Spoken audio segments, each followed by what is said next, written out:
harusnya tidak akan terkalahkan jika pilkada dilakukan secara fair, jujur, dan berkeadilan. Kandang Banteng, Jawa Tengah harus ditaklukkan kembali untuk kedua kalinya. PDIP tumbang di kandang Banteng. Kalau ngelawan negara pasti tumbang, Pak. Melawan negara? Melawan negara pasti tumbang. Demokrasi kini terancam mati akibat kekuatan yang menghalalkan segala cara. Kalau kamu ngomong gantian. Ya, kita nggak usah kayak anak kecil. Aku mau kasih tahu bahwa polisi beda. Oke, biar Aras. Ya silakan. Udah silakan. Nggak apa-apa, silakan. Bukan kamu yang ngatur. Yuk silakan. Pak Prabowo tuh berapa kali Nggak salah? usah terlalu songong lah. Ya. Kita terlalu songong. Udah biar Bung Deddy Emang Aras itu dulu selesai dulu. faktanya. Dari tadi songong melulu lu soalnya. Ada lagi alasan yang dibuat-buat karena keangkuhan, karena kecobrobohan, karena kesombongan dari PDIP lah yang membuat mereka sendiri hancur. Jadi jangan juga PDIP mau ngomong bahwa yang salah itu semua Jokowi. Enggak, kita semua salah. Halo sobat-sobat sudut pandang, waduh gimana nih kabar kalian? Semoga baik-baik saja ya dan semoga selalu diberikan kesehatan. Seperti biasanya, kalau barengan sama aku di sini, aku mau ngajakin kalian nih untuk mencari info menarik apa ya hari ini. Nah, sobat-sobat semuanya, ini kan berhubung kemarin itu kita sudah tahu quick count dari setiap paslon yang berkontestasi di pilkada ya kan. Nah, ini ada seorang ketua umum yang sepertinya tidak suka, tidak begitu puas dengan hasilnya gitu. Sampai-sampai ketua umum ini mengatakan tahu betul dan kenal betul dengan daerah tersebut. Jadi kayak nggak mungkin kalau kalah di daerah tersebut gitu. Demokrasi kini terancam mati akibat kekuatan yang menghalalkan segala cara. Kekuatan ini mampu menggunakan sumber daya dan alat-alat negara. Hal ini nampak di beberapa wilayah yang saya amati terus-menerus seperti Banten, Jawa Tengah, Jawa Timur, Sumatera Utara, hingga Sulawesi Utara, dan berbagai provinsi lainnya. Di Jawa Tengah misalnya, saya mendapatkan laporan betapa masifnya penggunaan pejabat kepala daerah hingga mutasi aparatur kepolisian demi tujuan politik elektoral.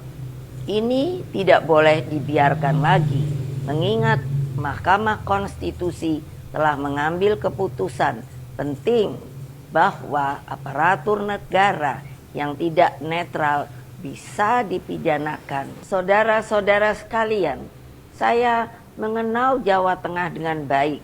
Saya terpilih sebagai anggota DPR RI 3 kali. Jawa Tengah bukan hanya kandang banteng, namun menjadi tempat persemaian gagasan nasionalisme dan patriotisme. Harusnya tidak akan terkalahkan jika pilkada dilakukan secara fair, jujur, dan berkeadilan.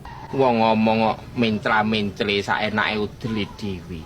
Tuh dia pernyataan dari Ibu Ketua Umum dari PDI Perjuangan yang memang kalau melihat quick count kemarin paslon yang diusung oleh PDI Perjuangan itu tidak cukup tinggi gitu, masih lebih tinggi dari lawannya gitu ya. Dan menurut Ibu Ketua Umum ini, Ibu ini tuh mengatakan menyinggung juga soal bagaimana Ibu Megawati ini kenal betul katanya dengan daerah Jawa Tengah.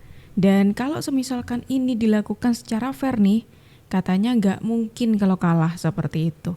Apakah fair tidak fairnya ini bisa dinilai dari kemenangan PDIP seperti itu? Oh, apakah ini maksudnya kalau PDIP menang berarti kontestasi ini dilakukan secara fair seperti itu? Begitu ya. Tapi kayaknya masyarakat Jawa Tengah sudah tahu gitu ya siapa menurut masyarakat itu orang yang cocok untuk memimpin Jawa Tengah. Bukan didasari partai mana ataupun partai pengusungnya dari mana aja. Kayaknya sih seperti itu, Ibu. Ini aku jadi ingat apa yang pernah dikatakan oleh Mas Gibran dulu. Dulu Mas Gibran kan juga sempet kan dituduh kayak curang lah dan lain sebagainya seperti itu kan. Terus Mas Gibran tuh pernah mengatakan apakah ini ini bisa dikatakan tidak curang kalau yang dijunjung atau junjungannya itu memenangkan kontestasi ini? Kalau menurut kalian gimana teman-teman? Soalnya emang kalau kita melihat ya, narasi yang dibangun oleh PDIP semenjak quick count kemarin keluar itu semuanya sama. Dan sebenarnya dari sebelum adanya pilkada, ini tuh cukup sudah aku prediksi gitu kalau semisalkan hasilnya tidak sesuai dengan yang diinginkan gitu ya, bakal ada narasi-narasi seperti ini. Ya ini benar-benar jadi tebakan yang wah terjadi nih gitu, karena di Pilpres kemarin tuh polanya juga seperti ini. Dan ternyata ini terulang lagi ketika pilkada. Narasinya sama dan yang mengatakan hal itu juga sama orangnya. Kandang Banteng Jawa Tengah harus ditaklukkan kembali untuk kedua kalinya. Ini cukup miris ya guys. Jawa Tengah yang digadang-gadang sebagai kandang banteng setelah kemarin kalah di Pilpres, sekarang juga kalah di gubernur.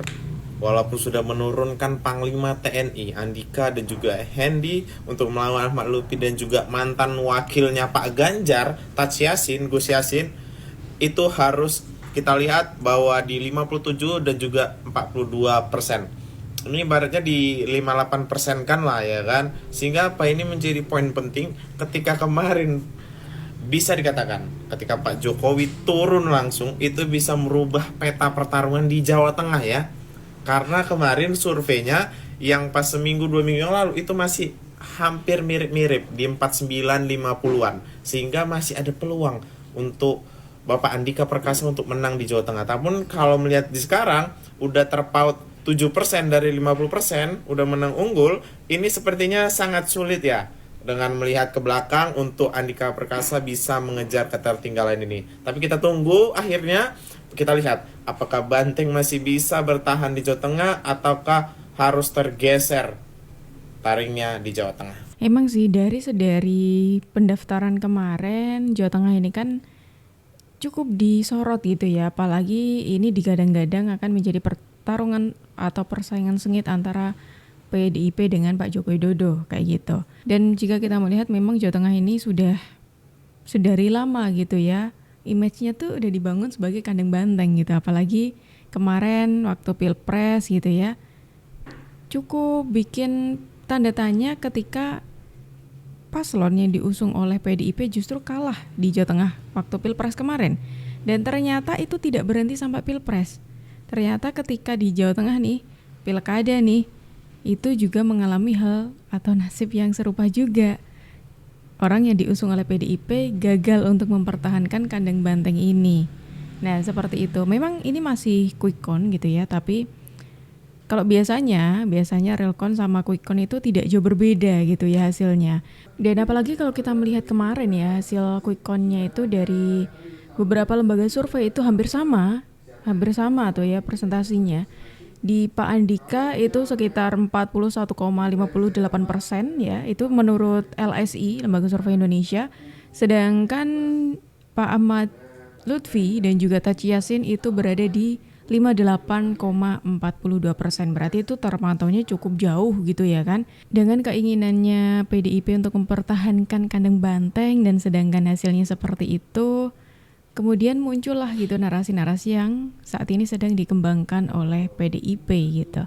Tidak cuma Ibu Ketum aja, hal itu juga sama, narasi-narasi itu juga dikembangkan oleh Pak Sekjen ataupun para kader PDIP lainnya mengenai kecurangan pilkada. Ada sinyalemen Mas Umam bahwa PDIP tumbang di kandang banteng di Jawa Tengah. Gimana Anda menjelaskan itu? PDIP tumbang di kandang banteng. Kalau ngelawan negara pasti tumbang, Pak. Melawan negara? Melawan negara pasti tumbang. Jadi itu kan partai politik itu. Ini sudah dibicarakan secara resmi. Di Komisi 2 kita mengorek dan itu diakui, bahkan diakui Bawaslu bagaimana PJ bergerak sampai lurah dan RT Kepling kalau di Sumatera Utara. Itu sudah dibicarakan secara resmi. Juga di Komisi 2 sudah diangkat bagaimana oknum-oknum polisi, ini anak buahnya Kapolri ini, bekerja di mana-mana menjadi kontestan pemilu ilegal. Bahkan akhirnya MK mengeluarkan putusan yang mempidanakan mereka kalau sampai ketahuan. Nah, jadi begini, kita harus berterima kasih kepada partisipan pilkada ini, para calon, tim kampanye, kader-kader partai dan rakyat tentunya. Sehingga nggak ada darah yang tumpah di Republik ini. Kan begitu. Tapi kita harus bilang sama polisi, sama ASN, hei kalian tuh dibiayai negara untuk menjaga aturan dan konstitusi. Karena kalau praktek ini diteruskan, negara ini mau jadi apa? Kita ini tidak ada keributan bukan karena hebatnya TNI Polri, Pak. Tapi rakyat kita semakin dewasa. Partai politik makin dewasa, yang nggak dewasa ini yang punya kekuasaan, Pak. Bung Deddy Sitorus menyinggung soal kenapa pihaknya itu tidak menimbulkan keributan atau orang-orang yang ada di pendukungnya itu tidak memunculkan keributan. Kata siapa Bung Deddy? Bukankah narasi-narasi ini itu memunculkan keributan? Selain itu, sewaktu kampanye kemarin sudah sering kok gitu pendukung-pendukungnya dari barisannya Bung Deddy ini yang tidak jarang menimbulkan keributan kayak gitu loh. Aku menyinggung pendukungnya atau yang ada di barisannya Bung Deddy karena Bung Deddy tadi mengatakan seolah-olah pihak-pihak tertentu aja yang Bung Deddy sudutkan ini orang-orang yang menimbulkan keributan. Padahal entah ini Bung Deddy menutupi atau sengaja tidak tahu atau kayak gimana ya. Justru menurutku yang paling menimbulkan keributan ya barisannya Bung Deddy sih menurutku ya. Apalagi dengan hasil ini ya pastinya emang kalah itu sakit Bung Deddy. Tapi ya harusnya kan sebagai orang dari partai besar gitu ya kan, terus maju berkontestasi harusnya paham dan tahu apa itu legowo. Demokrasi terancam mati. Apakah Anda juga punya kesan yang sama? Berbeda sekali, karena waktu Pak Jokowi itu kepercayaan publiknya bahkan paling tinggi di dunia. Ya, kepercayaan publiknya. Betul ya Pak ya? Habis itu Pak Prabowo 85%. Lebih tinggi lagi Pak. Kalau rakyat Indonesia nggak percaya Pak, kalau hari ini ada yang nggak jujur, main ya, polisi juga kepercayaan publiknya tinggi Pak. Ya, kejaksaan juga meningkat. Nah, kalau polisi kita bisa Boleh gantian nggak? Ya, silakan biar arah. Ya, kalau kamu ngomong gantian. Ya, kita nggak usah kayak anak kecil. Aku mau kasih tahu bahwa polisi kalau- beda. Oke, biar arah. Ya Ngomong silakan, aja. silakan. Ngomong Udah aja. silakan. Ya, Nggak apa-apa, silakan. Bukan kamu yang ngatur. Yuk silakan. Ya, saya silakan. Bukan kamu yang ngatur. Di sini ada moderator. Lewat Silakan, moderator, silakan, silakan aja Ya, moderator. moderator yang ngatur bukan Yuk, kamu. silakan. Makanya saya bilang lewat moderator Nah, silakan. udah gitu ya. Emang kalau kalah itu ikhlas saja. Enggak, Kalau kalah kalau itu udah- memang Oke, udah, berat, silakan, arah. ya, gitu. Kalau belajar negarawan itu pernah menang, pernah kalah. Pak Prabowo itu berapa kali Nggak kalah? usah terlalu songong lah. Ya. Nggak usah terlalu songong. Udah lah. biar Bung Deddy Emang arah itu dulu. Selesai dulu. faktanya. Nggak, dari kok tadi begitu. songong melulu lu soalnya. Nggak usah Ya. terlalu songong kita. Memang berat kalah itu. Iya. Ya, Oke, silakan. sabar aja. Ya memang lebih enak jadi kaki tangan oligarki kalau. Oke, berhenti Bung Deddy biar arah dulu. Kasih. Ya udah. Memang berat kalah itu. Nah, ya. jangan terusin lu kayak perempuan. Jangan. Lu udah menteri aja masih kayak perempuan, Pak. lu heran. Udah, biar arah dulu. Maaf, saya gender bias ya. Gak apa-apa. Tapi kayak anak kecil. Gak apa-apa ya. Oke, silakan Bung Ara. Bang, Tadi Udah demokrasi terus terancam lah, lu mati masih tadi. mancing aja gak lu. kelas gitu ya. Ya, nggak kelas tapi lu pancing terus. Udah Bung Ara, Bung Nggak Ara kelas tuh dulu. lu ngomong aja. Kenapa kepancing? Silakan. Kalau memang bagus kenapa kepancing? Ya kan? Berarti nggak kelas kan? Bung Ara. Tuh kan, ini dia nih, Bung Deddy Sitorus langsung diberikan janganlah ya sama Bung Ara gitu. Tapi di sini tadi Bung Deddy sempat menyinggung soal sikapnya Bung Ara ini kayak cewek, janganlah kayak anak kecil, jangan kayak cewek, katanya seperti itu. Justru semakin Bung Deddy mengatakan hal itu, kok rasa-rasanya apa yang dikatakan Bung Deddy Sitorus ini lebih cocok untuk Bung Deddy ya? Iya gak sih? Karena dari yang pertama ya, ketika Bung Ara berpendapat, menyuarakan pendapatnya, dipotong terus sama Bung Deddy Sitorus. Padahal ya ada waktunya sendiri-sendiri kan masing-masing ya kan. Itu kan justru menunjukkan bagaimana kepanikan seseorang. Menurutku loh ya, kayak gitu. PDIP tumbang di kandang banteng.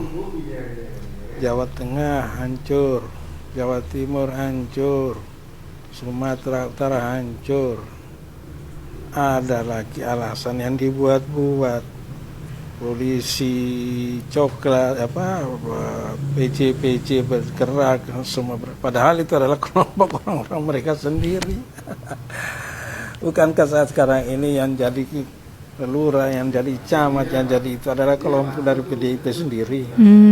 Yang kemarin itu adalah sisa-sisa yang sekarang masih tetap menduduki jabatan tersebut. Kalah kalau memang keinginan rakyat.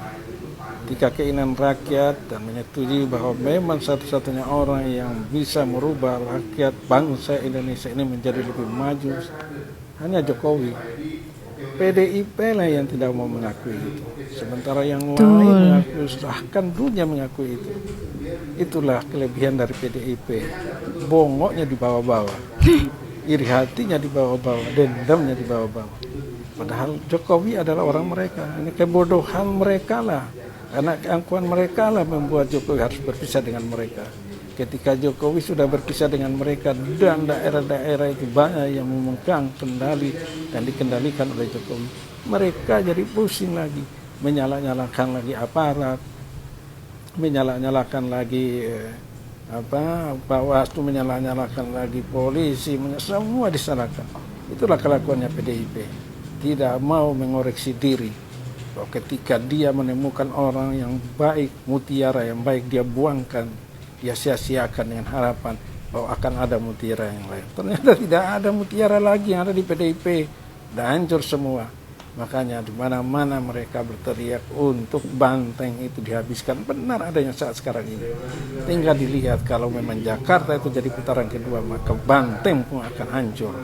Ini memang bukan karena orang-orang itu sayang kepada Jokowi. Bukan karena orang-orang itu menganggap Jokowi adalah terbaik, bukan. Karena keangkuhan, karena kecobrobohan, karena kesombongan dari PDIP lah yang membuat mereka sendiri hancur. Selama ini setiap kali menyikapi hal-hal semacam ini, kayak ya kekalahan semacam ini ya, narasi-narasi yang dibangun oleh PDIP itu sama. Seperti yang tadi dari awal aku bilang, hal ini tuh sudah bisa dikatakan aku tebak gitu ya, ketika nantinya PDIP tidak berhasil memenangkan kontestasi pilkada ini. Karena kalau kita melihat rekam jejak di masa lalunya, hal sama juga dilakukan oleh PDIP gitu. Ketika kalah, ya narasi-narasi seperti ini keluar seperti itu. Benar-benar sama polanya. Makanya aku sudah mengatakan dari awal, wah ini sesuai dengan prediksiku di awal nih, kayak gitu, dengan narasi-narasi ini. Dan mereka tuh kayak sudah tahu kalah, bukannya legowo menerima hasilnya, tapi justru mencari-cari kesalahan dari pihak lawannya, yang dimana seolah-olah ini tuh tidak fair, ini tidak adil, ini ada cawe-cawenya dari pemerintah dan lain sebagainya. Dan apakah kontestasi pilkada ini bisa dikatakan fair ketika semuanya dimenangkan oleh PDIP? Nah justru itu nggak fair dong kalau kayak gitu. Lah ini kan sudah menjadi pilihan rakyat. Katanya suara rakyat itu yang paling ajaib lah ibaratnya gitu. PDIP kan sering mengatakan hal itu. Tapi kenapa nih ketika ini sudah menang ya, sudah menang dan lawannya yang menang, PDIP mengatakan ini dicurangi lah dan lain sebagainya. Apakah PDIP tidak percaya dengan suara rakyat? Jadi jangan juga PDIP mau ngomong bahwa yang salah itu semua Jokowi. Enggak, kita semua salah. Saya sebagai orang partai politik, saya sebagai salah satu pimpinan di Nasdem, saya bilang partai politik yang paling salah. Yang mengendorse si Samsul siapa? Partai politik. Lah, yang ngendorse Samsul itu kan partai politik. Jokowi pengkhianat, mengkhianati PDIP.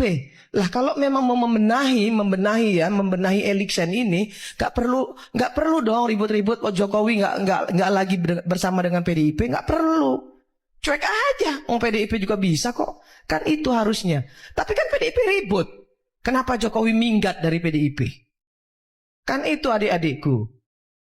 Nah, itu tadi pernyataan dari Bu Irma, salah satu politisi yang menarik menurutku dan itu cocok dengan situasi saat ini. PDIP sampai detik ini masih terus saja menyalahkan semuanya ini kepada Pak Jokowi, menyudutkan Pak Jokowi. Tapi mereka kayak tidak pernah menyadari kalau ya ini semuanya itu sebenarnya ada kaitannya juga loh dengan perannya PDIP seperti itu.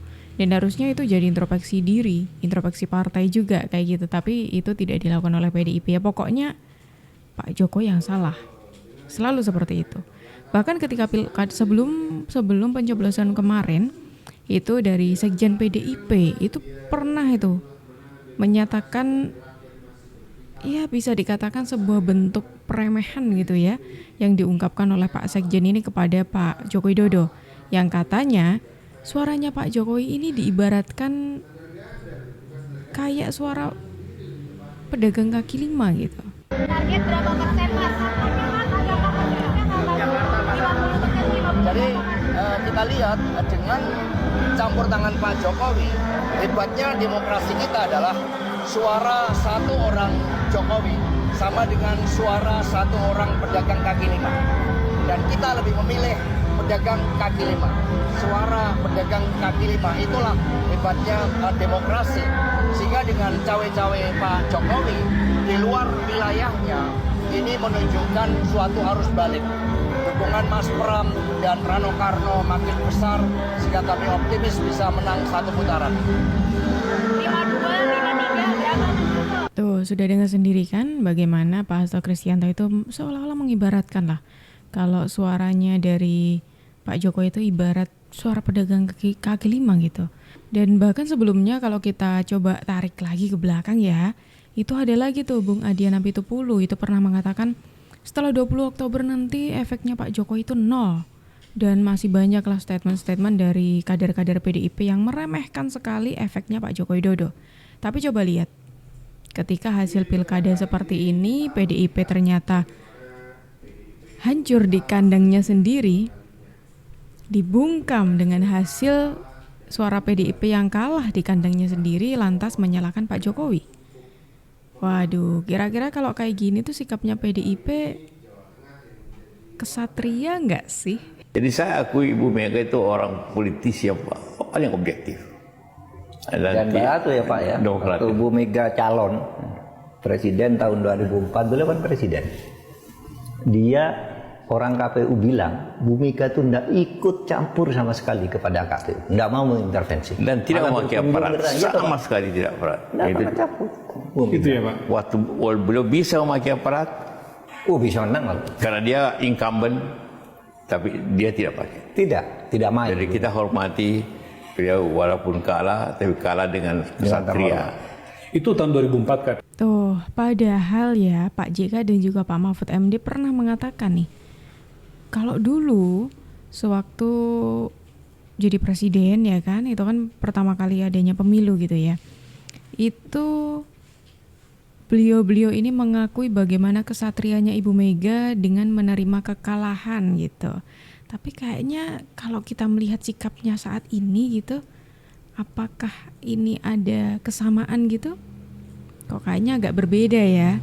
Atau mungkin jangan-jangan perbedaan ini dilatar belakangi karena orang yang mengalahkan kali ya?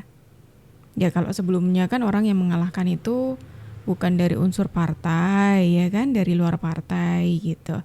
Dan kali ini bisa dikatakan orang yang digadang-gadang jadi saingan sengitnya Ibu Mega itu Pak Joko Widodo ya kan.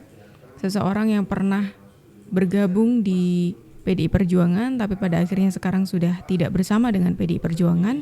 Sehingga PDI Perjuangan ini menyimpan dendam yang luar biasa sekali sampai detik ini.